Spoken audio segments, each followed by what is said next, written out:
Oke, selamat siang Bapak Ibu, saudara-saudara sekalian yang ada di Arkarna maupun yang ada di rumah masing-masing lewat Zoom. Senang sekali hari ini saya mau sharing sesuatu. Tapi sebelumnya karena Kelvin tadi nanya, ya, ini kain blazer ini baru jadi tadi pagi, ya. Waktu ke Labuan Bajo saya beli kain ini, jadi saya bangga jadi orang Indonesia, karena kenapa? Di setiap daerah itu pasti mereka punya kain sendiri-sendiri. Ya, Karatna saya juga lihat sering kali pakai yang berbau dengan etnik gitu ya.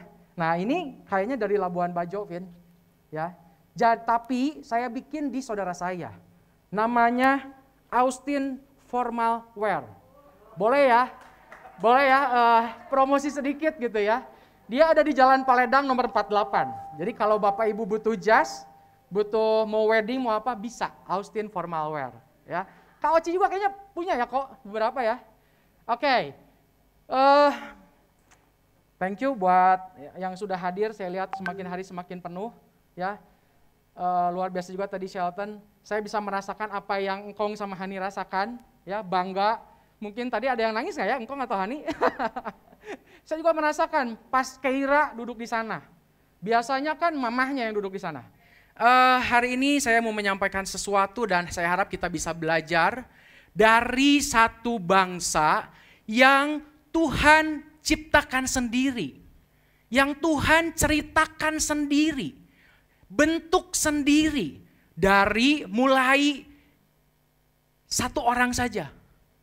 Sampai kelak dia menjadi satu bangsa yang besar. Ya. Tuhan menjadikan suatu bangsa ini dari satu orang aja. Dan kalau kita baca sejarahnya itu luar biasa. Ya, luar biasa. Dan saya harap kita bisa belajar dari bangsa ini. Kita refleksikan ke dalam hidup kita. Oke? Nah, jadi bangsa ini yang saya sebut tadi pasti Bapak Ibu saudara-saudara sudah tahu. Namanya bangsa Israel. Ya. Bangsa Israel ini bangsa yang Tuhan ciptakan sendiri. Oke, kita belajar dari bangsa ini gitu loh. Bagaimana Tuhan pada suatu hari memanggil Abram. Sorry, sebetulnya ini belum Abraham ya. Tuhan memanggil Abram untuk keluar dari Ur Kasdim. Ya. Dan ketahuilah Bapak Ibu bahwa Abraham pada saat itu kehidupannya sangat baik. Ya, dia termasuk orang yang kaya pada zamannya. Ya, tapi Tuhan memanggil Abram keluar, firman Tuhan katakan, Abram kamu harus keluar ke satu negeri yang aku janjikan. Masalahnya Abram tidak pernah tahu itu negeri apa. Tuhan itu kalau bercanda suka kelewatan kadang-kadang ya. Abram kamu ke sana keluar dari negerimu, tapi ke negeri yang Abram sendiri tidak tahu. Bayangkan ketika Bapak Ibu ya disuruh diajak, yuk kita ke satu tempat, tapi Bapak Ibu tidak tahu tempat yang akan dituju. Terus bertanya-tanya. Tapi yang luar biasa karena Abram percaya, dia keluar juga dari Ur Kasdim, ya. Kemudian Tuhan berjanji kepada Abram bahwa dia akan menjadi suatu bangsa yang besar. Yang firman Tuhan katakan seperti pasir di laut, seperti bintang di langit. Padahal pada waktu itu Tuhan ngomong, Abram sudah lanjut umur. Kenapa Ben? Oke ya, oke. Abram sudah lanjut umur, tapi karena Tuhan berfirman, ya, jadilah namanya Ishak. Ini cuma cepat aja ya. Dari Ishak, ya, Ishak itu artinya tertawa, ya. Kemudian dari Ishak ada satu kisah yang setiap tahun mungkin kita akan ingat ketika Ishak akan dikorbankan, ya. Bahkan saudara-saudara kita yang Muslim tiap tahun mereka merayakan Idul Adha, ya, sebagai peringatan bahwa menurut mereka Ismail itu dikorbankan, ya. Kemudian dari Ishak lahirlah Esau dan Yakub, ya. Kemudian dari Yakub itu banyak banget ceritanya. Dari mulai Yakub rebutan sama Esau, kemudian dia kabur karena mencuri berkat dari Esau. Kemudian Yakub bergumul dengan Tuhan di satu tempat yang namanya Betel. Ya. Sehingga dari situlah keluar nama Israel. Oke? Yakub ceritanya panjang lagi, kemudian akhirnya dia punya keturunan, 12 anak. Ya. Dari keturunannya kemudian nanti lahirlah Yesus melalui garis salah satu anaknya, Yehuda. Tapi ada satu anaknya lagi yang namanya Yusuf. Yusuf itu ceritanya panjang lagi. Dimulai dia masuk ke sumur karena kakak-kakaknya iri. Kemudian dijual ke Mesir. Kemudian dia dipercaya oleh Potifar. Kemudian dia difitnah oleh tante Potifar. Dia masuk penjara. Dari penjara kemudian dia mengartikan mimpi. Dan kemudian dia jadi seseorang yang sangat penting di negeri Mesir. Kalau sekarang mungkin Perdana Menteri lah, ya, orang kedua di bawah Firaun. Karena Firaun ngomong semua keputusan silakan, gitu loh. Ya, jadi betapa pentingnya peran Yusuf. Dari situ 400 tahun kemudian akhirnya terjadi kelaparan di Israel, ya. Kemudian kakak-kakaknya pergilah ke Mesir mencari makanan dan ketemulah dengan Yusuf saudaranya. Singkat cerita diboyonglah semua keluarganya untuk pindah ke Mesir. Sama Firaun dikasih satu tempat namanya Goshen. Ya. Tapi karena semakin bertambah, ya, bangsa Israel itu mungkin karena nggak ada hiburan, ya, jadi hiburannya adalah bikin anak. Kemudian bertambah banyak beranak cucu. Orang Mesir takut, jangan-jangan nanti mereka akan lebih berkuasa. Akhirnya ditindas. Selama kurang lebih 400 tahun bangsa Israel hidup di Mesir. Kalau satu generasi anggaplah 80 tahun, berarti orang Israel hidup di Mesir itu kurang lebih ada 5 generasi. Lama. Indonesia aja dijajah 300 sekian tahun, ini 400. Ya. Nah, semakin banyak, timbul ketakutan orang Mesir dan sebagainya. Pada akhirnya mereka ditindas, ya, dijajah, disuruh kerja, mereka berteriak, ya. Nah, saya mau baca satu ayat, ya. Sebenarnya singkat cerita ya kita bisa tahu semualah mereka akhirnya keluar dari Mesir, gitu ya. Nah, saya mau baca nih sebagai dasar 1 Korintus masih kurang stabil. Ada message mungkin sinyalnya, tapi it's okay. Kemudian kita akan baca satu ayat, 1 Korintus 10 ayat 1 dan 2. Jelas ya, bisa dibaca ya. Aku mau supaya kamu mengetahui saudara-saudara bahwa nenek moyang kita semua berada di bawah perlindungan awan. Dan bahwa mereka semua telah melintasi laut. Bayangin, ini satu bangsa yang besar, ya, yang perjalanannya itu udah luar biasa. Mereka hidup di bawah perlindungan awan dan bahwa mereka semua telah melintasi laut. Ayat 2, untuk menjadi pengikut Musa, mereka semua telah dibaptis dalam awan dan dalam laut. Bayangin, ini bangsa yang udah gila lah, udah luar biasa. Dibaptisnya aja itu udah di atas, di awan, dan di dalam laut. Ya, saking keras kepala mungkin itu ya. Mungkin di sini kita pernah dibaptis semua. Paling kita dibaptis di kolam. Ya, paling dalam juga di sungai. Mungkin ada yang punya anugerah pergi ke Israel, dibaptis di Sungai Yordan, ya. Tapi bangsa Israel ini lebih gila lagi. Firman Tuhan katakan mereka itu dibaptis di awan dan di dalam laut. Sejarahnya itu panjang. Dan Tuhan mau kita belajar dari bangsa Israel ini hari ini. Oke? Karena ini bangsa yang luar biasa. Tuhan tuh sampai nulis gitu. Dari awal sampai terus. Ya, sejarahnya panjang banget. Jadi saya mau ceritakan bahwa bangsa ini bangsa besar. Dan bangsa ini bangsa yang Tuhan sayangi gitu loh. Bahkan dikatakan dibaptisnya aja udah lewat awan, lewat laut. Udah luar biasa lah, ya. Oke, nextnya.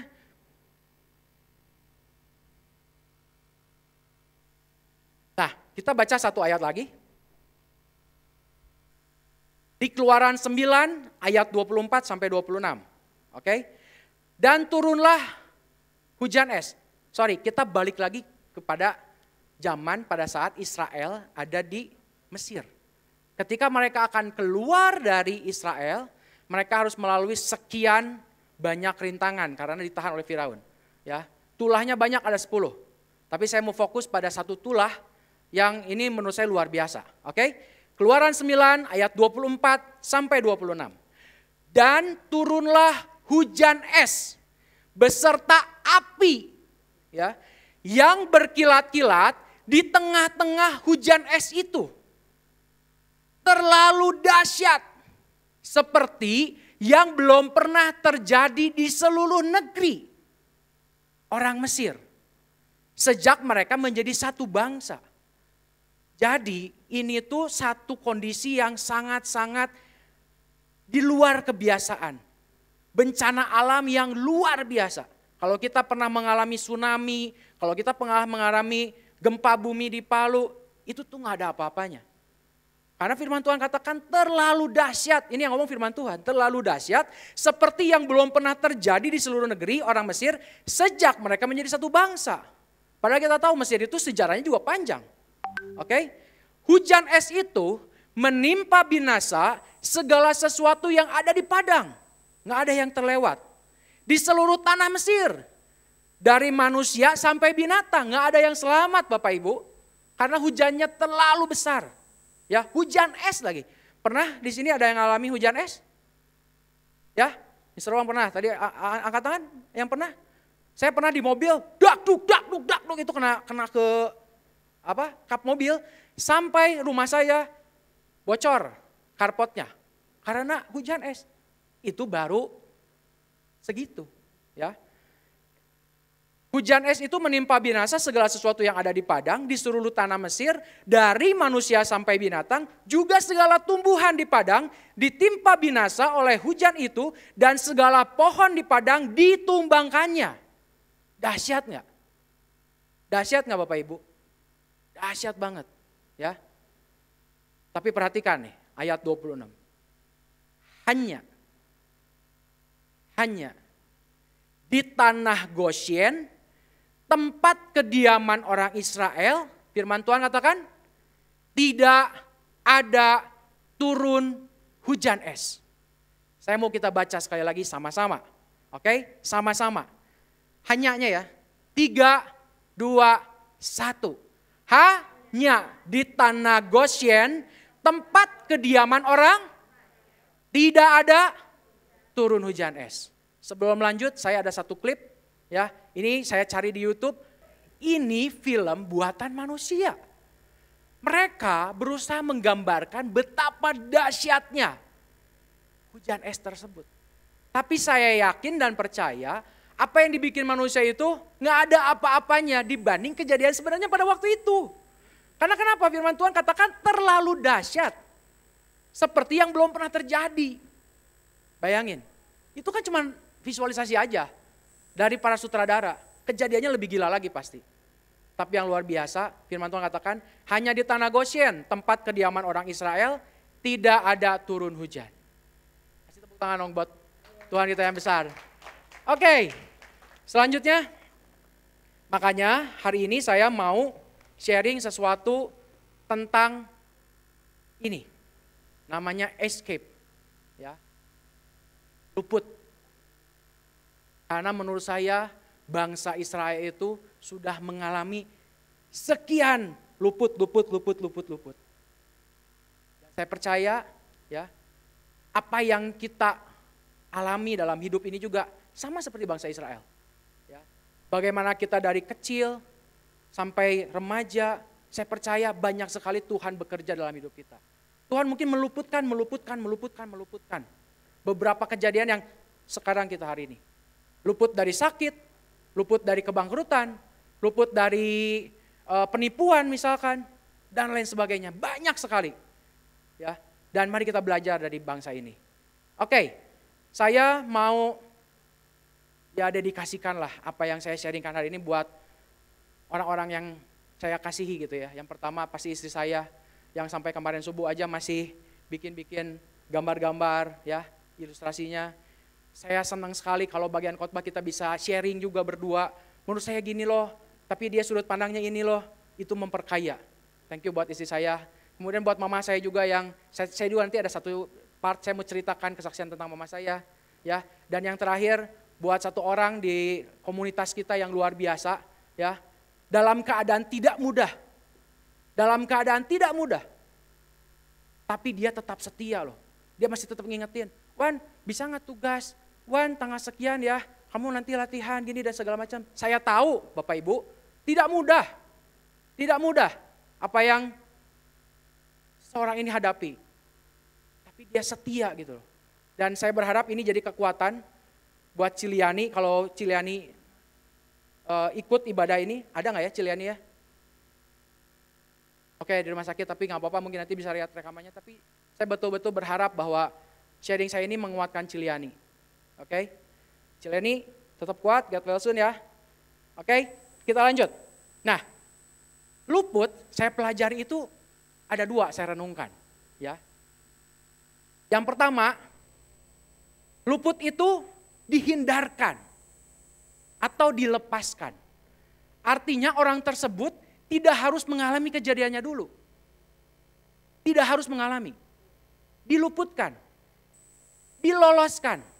Dibelokkan. Itu definisi dari saya yang sederhana aja lah tentang luput. Yang kedua, dia mengalami kejadiannya tapi nggak kena. Biar gampang ilustrasinya seperti ini. Waktu Sincia kemarin, keluarga besar istri saya, 6 keluarga, 24 orang, kita sama-sama pergi ke Kota Malang untuk Sincia di Kota Malang. Ya, kita udah janjian, karena tahun ini mungkin tahun terakhir kita bisa full tim, karena setelah itu keponakan-keponakan kita ada yang sekolah keluar kota, ada yang kerja di luar negeri, sekarang juga ada yang kuliah di Taiwan gitu ya. Nah jadi oke lah kita putuskan, berangkatlah kita. Dari 24 orang, ya saya cerita dulu, mama saya harusnya ikut. Tapi sehari sebelumnya, subuh saya berangkat, malamnya mama saya panas dingin. Karena kenapa? Dia mungkin stres, mau ikut perjalanan jauh, nggak ikut, saya sama siapa di rumah sendiri. Akhirnya dia stres sendiri dan dia sakit. Subuh akhirnya dia memutuskan, oke lah mama kan jadi ikut aja. Bener mah, bener ya udah kita berangkat. Mama saya tinggal di Bandung ditemani sama adik-adik saya. Yang luar biasanya apa coba? Dari 24 orang yang berangkat, 18 kena corona, kena Omikron. 18, termasuk saya sekeluarga berempat, kena semua.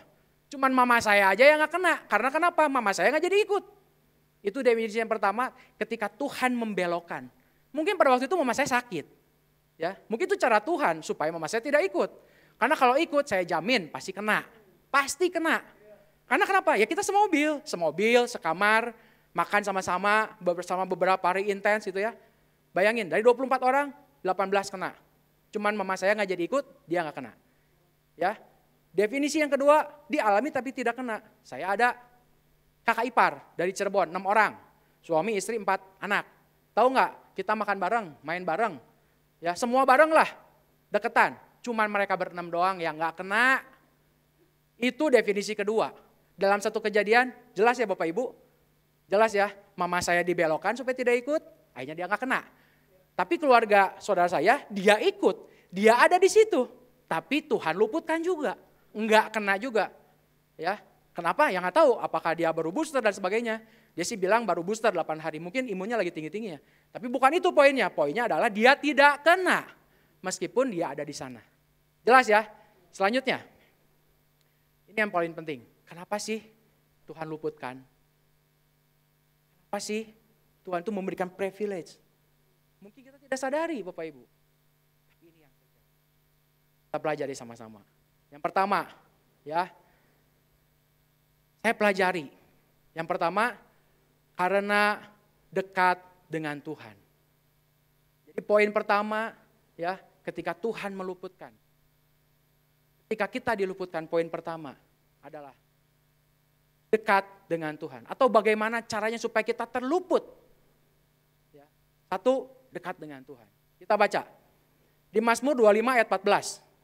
Tuhan bergaul karib dengan orang yang takut akan Dia. Dan perjanjiannya diberitahukannya kepada mereka.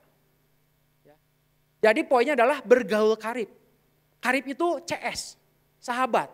Kalau kita punya sahabat, kita pasti bisa cerita segala hal. Bahkan termasuk yang rahasia. Pernah gak kita cerita sesuatu yang rahasia ke semua orang? Bisa gak? Gak bisa. Kita cuma cerita, aduh saya punya hutang, aduh saya sakit. Pasti ke orang yang dekat, ke orang yang karib. Ya, sama. Kemudian saya coba bandingkan sama terjemahan lain, ya. Di sini dikatakan rahasia Tuhan itu bagi orang yang takut akan Dia dan perjanjiannya akan diberitahukan kepadanya. Jadi Tuhan itu akan memberitahukan rahasia-rahasianya kepada orang yang karib, kepada orang yang dekat, kepada orang yang takut. Nggak mungkin orang yang takut akan Tuhan tapi dia tidak karib. Pastilah orang yang takut akan Tuhan pasti akan dekat. Ya, oke? Nah, ada satu cerita, ini saya pernah ceritakan. Ada satu pilot Batik Air, ya, tanggal 28, saya baca dulu datanya supaya nggak salah. Ya, tanggal 28 September 2018, ya, namanya Kapten Ricoseta Mavela. Batik Air, ya, dengan mengangkut 148 penumpang dari Palu menuju Makassar. Oke, Ika pasti ingat peristiwa itu ya. Oke, nah kenapa coba? Saya baca kesaksiannya, saya dengerin kesaksiannya, itu luar biasa. Kapten ini, ya kalau selama ini kapten atau kru pesawat dan sebagainya identik dengan hal-hal yang tidak baik, tapi dia menurut saya dia oke, orangnya baik. Apa maksudnya? Dia hidup takut akan Tuhan. Karena dia cerita sepanjang perjalanan dari kota sebelumnya, saya lupa apakah Makassar atau apa, dia itu semacam disuruh Tuhan untuk terus memuji Tuhan. Memuji Tuhan dengan kencang. Padahal kopilotnya itu muslim. Sampai kopilotnya ngomong, Cap kenapa nggak rekaman aja, katanya dia bercandain. Karena di pesawat itu dia nyanyi, nggak tahu nih Tuhan suruh saya nyanyi. Gitu. Menyembah. Akhirnya di perjalanan dia landing, ya landing pun dia harus mengalami 1 kali putaran. Sehingga dia terlambat 9 menit masuk ke kota Palu. Nah biasanya kan kalau pesawat masuk, pilotnya turun, foto-foto mungkin, pramugarinya beres-beres dan sebagainya, persiapan nih. Ya, si pilot ini ditawarin makan. Cap mau makan nggak? Ini ada babi panggang loh. Dia ngomong, dia babi panggang ini enak loh di Palu katanya. Ah enggak lah, saya nggak mau. Saya pengen cepet. Kalau bisa cepet, bersihin, naikin penumpang, kita berangkat. Saya pengen cepet, nggak tahu nih. Saya pengen cepet aja katanya. Tuhan tuh kayak berbicara banyak gitu. Bahkan dia bilang secara audible. Ya. Kemudian jadwalnya itu jam 17.55. Pesawatnya harus take off jadwalnya.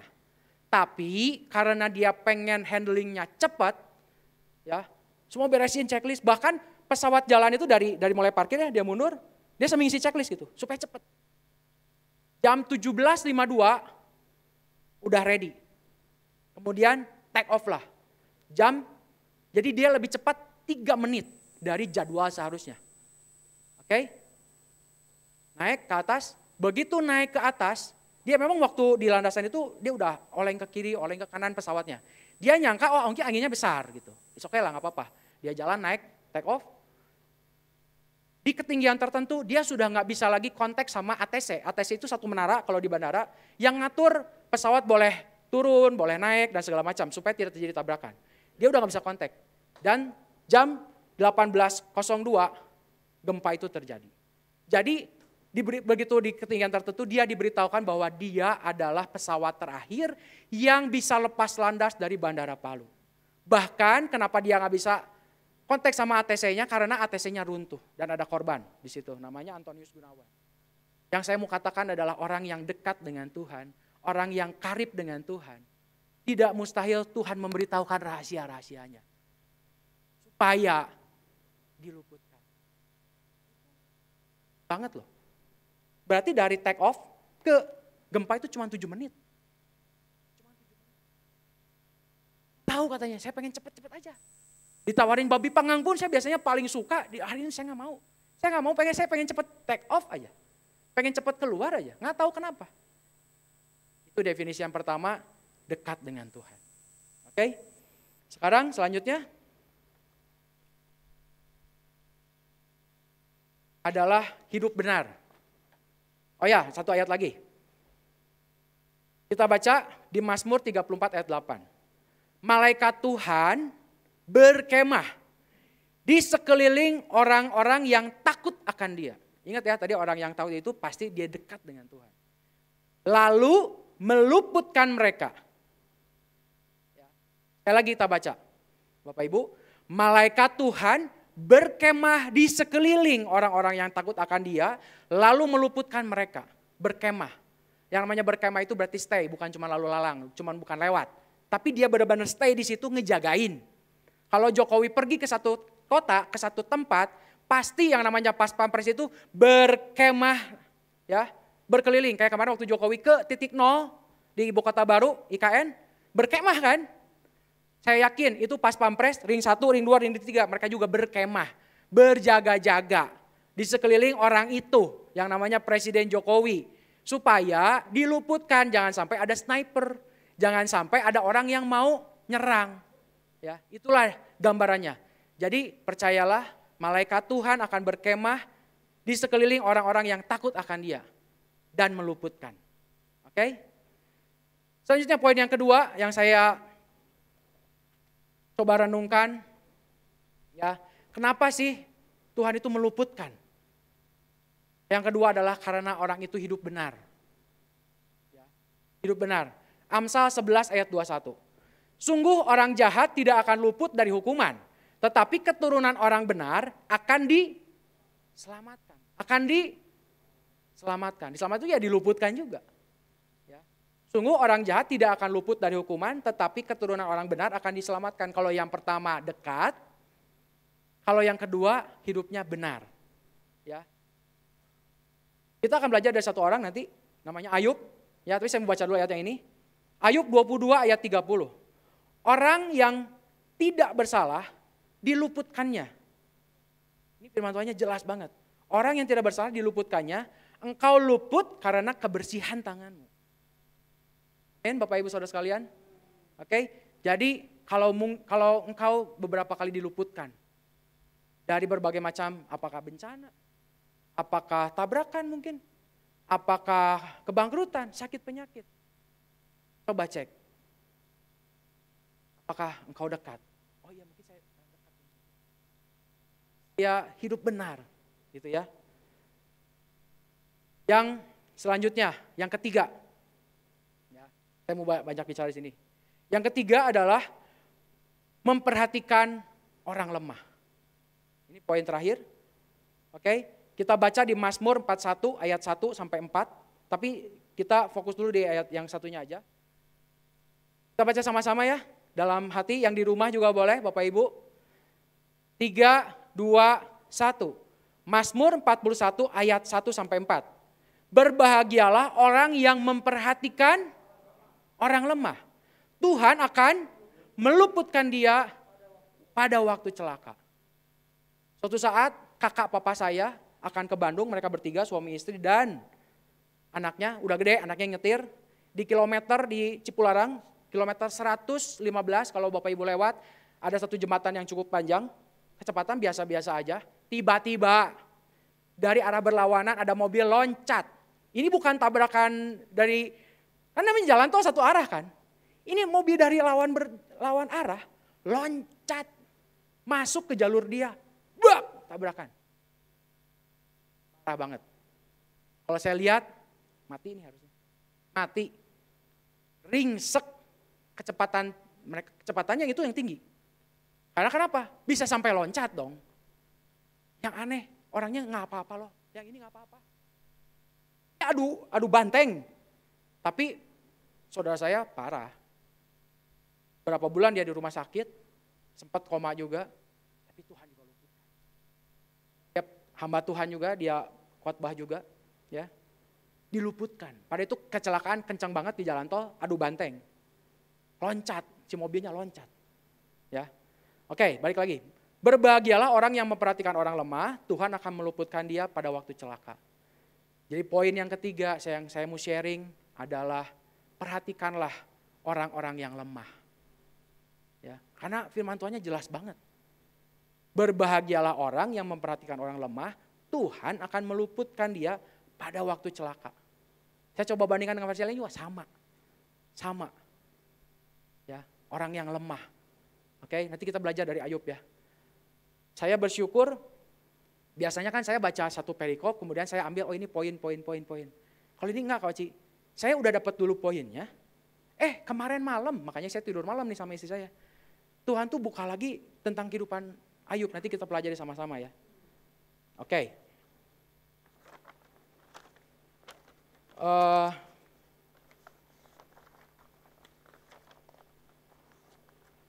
Saya bersyukur hidup di dalam keluarga yang terbiasa untuk berbagi gitu. Ya, papa saya, nggak apa-apa ya saya cerita ya, papa saya, dia kalau pulang dari olahraga dari mana, dia bawa keluarin paku, kadang 1, kadang 2, kadang 3 paku karatan. Terus saya tanya, "Pak, apa itu? Naon itu?" "Paku, kunaon?" "Kasihan, takutnya ada orang ngelindas, bocor bannya." Aduh, remeh-temeh. Bener nggak remeh-temeh ya? Tapi buat orang yang pernah kecugak paku malam-malam, tukang tambal ban jauh, itu berharga nggak? Makanya di Jakarta tuh ada yang namanya cyber, tukang orang yang ngambilin paku dari jalan pakai magnet. Papa saya jadi kalau jalan kemana-mana, dia misalkan paku. Nanti simpan di rumah atau dibuang di tempat yang selayaknya supaya tidak mengganggu orang. Ya. Kemudian dia di motornya ada gelas, ada selang. Kalau ada orang yang mogok, "Pak, beneran mogok? Ya. Bensin?" "Iya." Disedot, bensinnya disedot dari tangki dia, disedot, masukin ke gelas, dia kasih. Buat kita sepele, tapi buat orang yang lagi ngedorong motor, jauh pom bensinnya jauh, itu sesuatu banget. Dan ternyata kebiasaan ini juga ada di papa Kak Oci ya. Saya pikir cuma papa saya aja dong. Ternyata ada orang yang sama anehnya. Papanya Kak Oci namanya, Om Hengki ada nggak ya? Om Hengki, ternyata Om Hengki juga luar biasa. Gila loh, saya juga pernah, teladan papa saya. Waktu saya pakai motor, kemana, ada orang yang sama, bensinnya habis. "Pak, bensin?" "Ya." "Pinggir Pak, saya kasih." Saya buka tangkinya, "Pak, ini gelas, ini selang Pak." Bapak sedot sendiri. Karena saya nggak bisa, aduh, jadi saya belum mencapai ilmunya. Ilmu papa saya dan ilmu Om Hengki, ya. Jadi saya cuma kasih, "Ini gelasnya, ini selangnya, lu sedot sendiri deh. Lu mau berapa? Terserah, ambil. Pokoknya jangan gue yang nyedot." Ya, papa saya punya banyak malaikat. Ada malaikat harian, malaikat apa segala macam. Oke, 15 menit. Sampai sekarang tuh masih ada namanya Maule yang setiap hari ambil nasi, terus setiap minggu dikasih uang untuk kos gitu ya.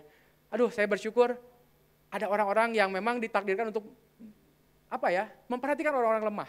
15 menit lagi. Oke, selanjutnya. Nah, seperti yang tadi saya cerita, saya tuh biasanya kan baca dulu satu perikop, kemudian nemu nih poin-poinnya. Kalau yang sekarang enggak. Saya tuh udah dapat dulu poinnya, tadi yang ketiga ini. Yang pertama, kenapa diluputkan? Karena dekat dengan Tuhan, karena hidup benar, kemudian memperhatikan orang lemah. Saya cari referensi lagi, puji Tuhan buat Google, yang sudah menyediakan segala sesuatunya, asal mau nyari, tiba-tiba muncullah satu perikop, ya, di Ayub 29.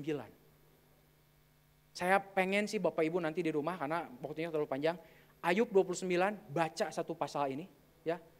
Itu saya bisa bayangin, Ayub itu adalah orang yang sangat luar biasa, hebat di zamannya.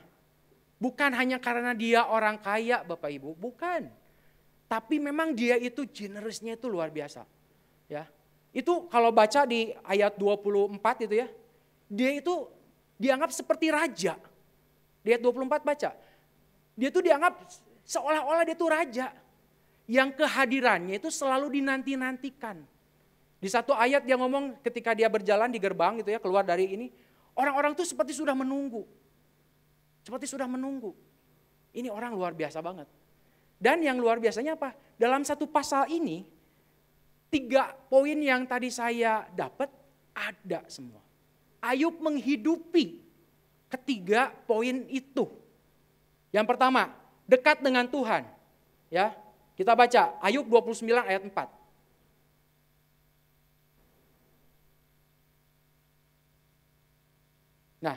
Dekat dengan Tuhan. Ayub 29 ayat 4 dan 14. Ya. Seperti ketika aku mengalami masa remajaku. Ketika Allah bergaul karib dengan aku di dalam kemahku. Jadi Ayub adalah orang yang hidupnya karib. Dekat dengan Tuhan. Dekat. Karena dibilang situ, seperti ketika aku mengalami masa remajaku ketika Allah bergaul karib. Ya ini kan waktu lagi kaya Pak, ini kan waktu dia senang, anaknya sukses, ternaknya banyak. Ya benar, ayat 4. Ayub 29 ayat 14. Aku berpakaian kebenaran dan keadilan menutupi aku seperti jubah dan serban. Jadi buat Ayub, hidup benar itu seperti pakai baju. Sehari-hari. Bukan yang kalau ada kondangan baru kita pakai. Kayak sekarang, kan gak mungkin saya tiap hari pakai kayak gini kan. Aneh, kemudian jangan gila gelo sebenarnya dipanas-panas. Ya karena ini spesial aja, saya pakai kayak gini. Gitu loh. Ya. Nah buat Ayub, kebenaran itu setiap hari loh dia pakai. Dia daily life. Aku berpakaian kebenaran dan keadilan menutupi aku seperti jubah dan sorban. Kemudian yang poin yang ketiga, memperhatikan orang lemah. Ayub 29 ayat 12. Karena aku menyelamatkan orang sengsara yang berteriak minta tolong, juga anak piatu yang tidak ada penolongnya. Ayat 16, aku menjadi bapa bagi orang miskin dan perkara orang yang tidak kukenal kuselidiki. Jadi bayangin, Ayub itu hidup menghidupi 3 poin tadi. Dekat dengan Tuhan, hidup benar, memperhatikan orang lemah. Dia jalanin. Pertanyaannya, dia kena gak? Kena Bapak Ibu, kena. Ya, kena. Dia tetap akhirnya harus menjalani satu masa yang tidak enak itu. Satu masa di mana pada hari yang sama, ini kalau zaman di sini ada, ini kayaknya udah gila lah. Ya. Di hari yang sama dia kehilangan ternak dombanya, saya lupa berapa ribunya, semua sebut mau kambing, domba, unta, semua ternaknya mati. Anaknya yang 10, benar ya kalau 10 ya. Anaknya yang 10 mati di hari yang sama. Mungkin kalau ada orang zaman sekarang, anggaplah misalkan ya Haritanu gitu. Haritanu punya sekian banyak emiten, saham perusahaan. Anggaplah saham-saham ini seperti ternak gitu ya. Pada saat yang bersamaan, semua sahamnya anjlok. Anaknya tiba-tiba meninggal. Bahkan istrinya mengutuk di hari yang sama. Gelo tuh. Gelo kayaknya. Pasti gila lah ini. Ya. Dan Ayub mengalami. Di satu sisi dia seperti raja yang dinanti-nantikan kehadirannya. Perkataannya itu kalau di ayat 29 dibaca lengkap ya, nanti boleh dibaca. Kalau perkataannya itu dinanti-nantikan gitu loh. Wah ini orang gila banget lah. Keluar pintu aja orang udah berjejer. Nunggu nih dia ngomong apa hari ini. Saking hebatnya. Ya. Tapi di satu masa dia harus mengalami satu keadaan yang tidak enak. Kayaknya belum pernah ada lagi orang yang seperti Ayub. Ya. Semua bahkan dirinya sendiri sakitnya itu borok yang gak sembuh-sembuh. Gugutrut, gagaro. Ya, gagaro tahu gak ya? Gatel-gatel, garuk-garuk. Itu mengganggu sekali. Gak bisa tidur. Bahkan firman Tuhan katakan, dia itu ngegaruknya pakai beling. Saking udah gak kuat lagi. Ya. Pakai beling loh Bapak Ibu. Saking udah aduh. Tapi inilah yang namanya God's authority. Ini kehendak Tuhan. Ini memang Tuhan izinkan. Waktu terjadi percakapan antara iblis ya oke lah Ayub gini dia hebat, gini cinta Tuhan. Dia kaya, banyak anaknya sukses semua. Tapi coba katanya kalau dikasih pencobaan. Tuhan bilang oke, lu boleh ambil semua yang Ayub punya. Tapi jangan nyawanya. Ya di satu sisi dia harus tidak luput dari itu. Tapi Tuhan tetap menjaga, memprotek. Ini kedaulatan saya loh. Kamu boleh ambil yang lain, tapi nyawanya jangan. Saya akan protect, saya akan lindungi, saya akan luputkan. Nah, dan Allah sumber segala kasih karunia yang telah memanggil kamu dalam Kristus kepada kemuliaannya yang kekal akan melengkapi, satu akan melengkapi, dia akan meneguhkan, dia akan menguatkan dan mengokohkan kamu sesudah kamu menderita seketika lamanya. Jadi ketika Tuhan mungkin mengizinkan ada beberapa perkara yang kita harus alami. Tuhan bilang dia akan melengkapi. Ya. Dia akan meneguhkan, dia akan menguatkan dan mengokohkan. Sebelum ini saya mau cerita yang tadi mama saya. Mama saya, gak apa-apa ya saya cerita, pada 2017 adalah masa-masa yang sangat berat buat mama saya. Karena kenapa? Suatu saat kakaknya kecelakaan. Kalau yang pernah makan di Masaru ada bapak yang udah tua, nah itu kakak mama saya. Dia naik motor, udah sepuh, udah tua, cukup tua, kesenggol lah. Akhirnya dia dibawalah ke Immanuel. Ada yang telepon, Bu gini. Iya. Karena memang mama saya mungkin yang dekat atau gimana lah. Akhirnya mama saya sendiri datang ke rumah sakit Immanuel. Saya lupa apakah diantar atau gimana, saya lupa lah. Pokoknya mama saya sendiri aja. Datang ke rumah sakit Immanuel, sambil nunggu kokoknya ini diperiksa dan sebagainya. Dia kan di poliklinik, dia lihat. Nah kebetulan matanya itu suka berair. Terus dia lihat, ada klinik mata. Dia tanya, Sus, klinik mata bisa? Ada dokternya? Ada. Tapi ngantri Bu, panjang. Oh, aduh, kayaknya gak keburu, ya udahlah. Terus dia lihat lagi, ada klinik Opjin. Iseng gak? Iseng ya, di poliklinik dia cari, poliklinik mata. Saya mata berair, saya mau daftar. Tapi karena penuh, dia gak jadi. Akhirnya dia masuklah ke klinik Opjin. Karena memang dia ada sedikit suka ada pendarahan lah. Ya, padahal mama saya sudah menopause. Akhirnya dia periksalah ke dokter Opjin. Dokter Opjin ya OSG. Nah mukanya gini nih kurang lebih. Ibu datang sama siapa?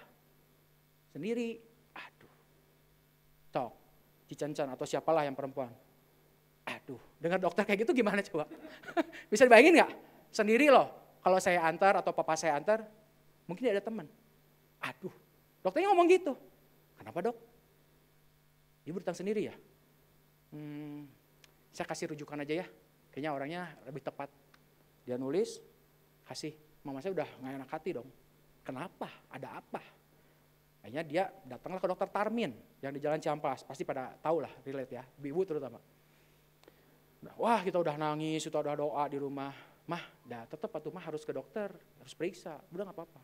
Temenin lah saya, papa, mama. Cuman mereka yang turun, saya nunggu di mobil, saya doa. Pas keluar, tegang mama saya. Kanker aja nama kok. Tapi nggak tahu sih, belum pasti katanya. Kata papa saya, ya harus ke dokter lagi. Akhirnya dia dirujuklah ke satu dokter lagi, namanya dokter Yudi, onkologi. Ya, jadi onkologi. Nah ini lucu nih, karena saya takut, jadi saya ambil suratnya, saya foto, saya cari dokter Yudi, ada di mana? Ada di Boromeus. Akhirnya datanglah saya sama adik saya yang badannya besar-besar kayak gini, ke dokter onkologi. Dan saya bilang, dok ini kalau kayak gini ini apa ya? Ya ini sih saya harus periksa dulu, tapi kemungkinan ya cancer katanya. Hah? Dok boleh gak saya ngomong ke mama saya? Marah dokternya. Ya terserah kalau kamu ngomong gitu, tapi sorry ya, saya punya cara sendiri untuk bilang ke mama kamu, bahwa mama kamu mengalami ini. Dia marahin dong. Ya udah dok, akhirnya saya bawa mama saya. Jadi saya ke dokter pertama itu mama saya gak tahu. Ya, datanglah saya sama mama saya ke dokter itu di Limiati. Akhirnya terjadilah apa yang ditakutkan. Ternyata mama saya menderita kanker serviks, tapi puji Tuhannya apa? Stadiumnya masih 1B. 1B. Yang saya mau cerita adalah, kalau mama saya nggak peduli ke kokoknya, nggak salahnya, nggak salah tenang naon kan, cuma diobatan, balik, ya udah. Tapi karena mama saya ke rumah sakit, asalnya yang mau jadi mata, tiba-tiba Tuhan belokin ke Opjin, kan jauh tuh di mata. Dari mata ke rahim jauh pisan. Ya sesuatu yang gak masuk akal. Tapi kalau Tuhan itu berkenan, dia belokin loh. Ke dokter onkologi, akhirnya diketahui lah bahwa mama saya 1B. Dan dokternya bilang ya kalau 3 bulan lagi mah jangan beren 3B lah. 3B itu udah berarti udah berat, harus kemo. Ini cuma cukup diangkat rahimnya, mama sih juga takut, tapi ya udahlah dengan pertimbangan ya nggak akan lagi punya anak dan sebagainya, akhirnya diangkatlah. Lewati proses sinar 25 kali, ini juga ajaib, harusnya di Hasan Sadikin. Suatu rumah sakit yang sangat besar, semua rujukan dari se-Jawa Barat datang ke sono, itu yang namanya orang sakit itu udah ngegoler di ganggang. Saya aja yang nganter stres parkirnya, stres ngantrinya, pokoknya stres kabeh, karena saya pengen pakai BPJS, karena mahal. Satu kali sinar itu bisa 3 juta, kalau 25 kali 75 juta. Kalau BPJS selesai. Tiba-tiba ada dokter yang baik. Bu, kenapa nggak ke Sentosa Kopo aja? Dicoba, tempatnya lebih bersih, antrinya nggak begitu banyak, antri sih tapi nggak begitu banyak. Tuhan atur semuanya, 25 kali proses, dokternya baik pisan. Saya lupa lagi nama dokternya siapa. Aduh itu dokter luar biasa, saya seumur hidup saya baru tahu, saya baru kenal, melihat ada dokter yang sangat-sangat baik. Muslim. Mama saya punya kebiasaan, dok, udah ya Tuhan berkati ya. Ini 25 kali kan, ketemu mungkin 4-5 kali. Pas sinar terakhir, dokternya bilang, ibu mau keluar nih kita dari pintu. Ibu ada yang lupa katanya. Hah apa dok? Ibu nggak bilang Tuhan memberkati sama saya. Muslim loh. Aduh itu dokter baik banget. Poinnya adalah Tuhan meluputkan mama saya. Yang harusnya mungkin stadium lanjut. Tapi mama saya bisa di stadium awal, akhirnya diangkat. Tapi itu yang terbaik. Tuhan lalukan, Tuhan lewatkan. Prosesnya panjang, iya. Jadi Ayub juga harus mengalami, iya. Mama saya harus mengalami satu masa yang gak enak. Pernah mama saya ngomong gini loh, sama seperti Ayub. Tuhan, kenapa saya? Saya kan udah melayani, saya sudah ini dari zaman sekolah minggu, setia melayani, jadi urus komin aja udah gak tahu puluhan tahun lah. Tapi kenapa saya harus mengalami? Ya mungkin inilah namanya kekuasaan Tuhan. Tuhan izinkan terjadi agar kemuliaannya dinyatakan. Yang terakhir, slide terakhir. Nah ini. Bapak Ibu yang ada di Arkana, yang ada di rumah, bukankah seharusnya kita yang ada di sana? Benar nggak? Seharusnya kita yang ada di sana, tergantung di sana. Tapi Tuhan mengasihi. Bukankah seharusnya tangan kita yang dipaku? Bukankah seharusnya kaki kita yang dipaku? Kepala kita yang harus memakai mahkota duri. Bukankah kita yang harus tergantung di sana, menanggung setiap dosa-dosa kita? Tetapi firman Tuhan katakan karena begitu besar kasih Allah, Dia kasih anaknya yang tunggal supaya Tuhan Yesus meluputkan kita yang seharusnya binasa di atas kayu salib tergantung. Tuhan luputkan, Dia gantikan dirinya dengan tergantung di atas kayu salib. Karena Dia sayang. Karena Dia sayang. Masih masa Paskah, Tuhan mau menderita buat kita. Tuhan rela tergantung, menggantikan kita di sana. Karena Dia sayang. Kita terluput dari yang namanya kematian. Tuhan Yesus memberkati. Kita mau sama-sama mengucap syukur buat Tuhan. Semoga apa yang saya sampaikan ini, terutama buat Ciliani ya, ya mungkin mendekatilah seperti apa yang masyarakat rasakan. Tapi saya percaya kok Tuhan luputkan, Tuhan akan atur, Tuhan akan kasih dokter yang terbaik yang akan menangani. Tuhan akan kasih suster mungkin obat-obatan yang tepat. Ya. Ciliani. Oke yuk kita mengucap syukur. Tuhan terima kasih untuk siang hari ini. Kami bersyukur karena Engkau baik buat kami. Kami diluputkan dari dosa kami. Dari kematian akibat dosa.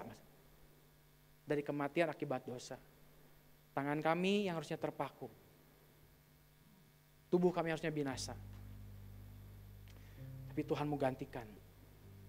Supaya kami terluput dari yang namanya kematian. Terima kasih Tuhan. Kalau Tuhan, kalau mungkin saat ini ada beberapa Bapak Ibu, saudara sekalian, mengalami masa-masa yang berat. Kalau kita fokusnya pada hal-hal yang berat, sepertinya Tuhan meninggalkan. Tapi kalau kita fokus pada hal-hal lain, saya percaya Tuhan tuh mungkin sedang membelokkan ke kanan, membelokkan ke kiri, membelokkan ke kanan, membelokkan ke kiri, melindungi, memprotek. Sama seperti Ayub, kamu boleh ambil hartanya, ambil anak-anaknya, ambil kesehatannya. Apa sih yang kita perjuangkan di hidup ini? Kekayaan, kesehatan tentunya, kebahagiaan, rumah tangga. Ayub tuh udah diambil semua, gak punya apa-apa lagi. Tapi firman Tuhan katakan, jangan kau ambil nyawanya.